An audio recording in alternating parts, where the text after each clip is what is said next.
Okay, what I'm going to describe here right now is the only way that I know to remove bearing buddies from, this is a trailer axle hub, without some sort of special tool. I don't know if some kind of special tool exists for this, and if it does, by all means tell people so in the comments here. If there's a better way to do this, I'd like to learn it, and I will refer people to that instead of posting this video if something better comes up. And these bearing buddies there's nothing to get a hold of.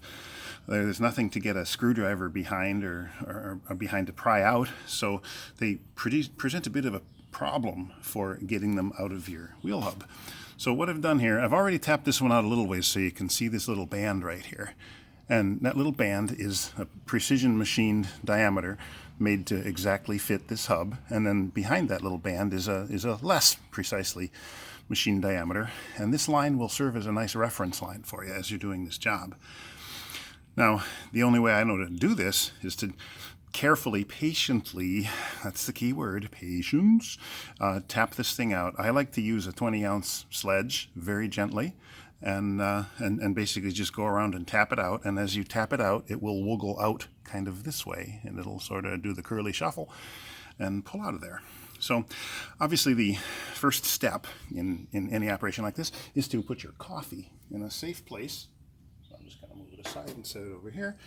I'm going to pick up my 20-ounce sledge, and we are going to proceed with the process. So I just like to give it a gentle little wrap that way. Turn it roughly a half a turn.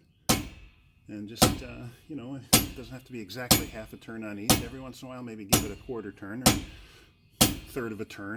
The exact amount isn't particularly critical, but just very gently. This is a 20-ounce sledgehammer. You can do a lot of damage with one of these. But just very gently keep tapping it. And you can see that, you know, this gap is getting bigger and bigger as I go along. Patience is key here, so you don't smash anything. This hammer can do a lot of damage. We don't want to do that.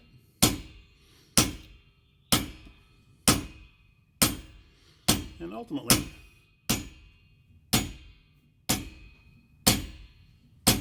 you can see I'm getting ready to catch it because I know about how wide. Whoop, there we go. And one bearing buddy is out. And it basically just kind of did this motion, you know, in the way of working its way out of there. So that's how I know to do it.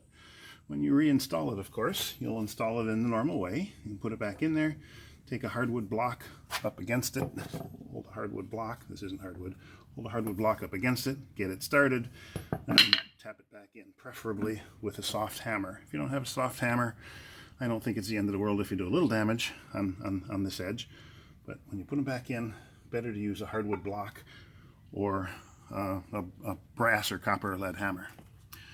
And that's that. Thanks for watching.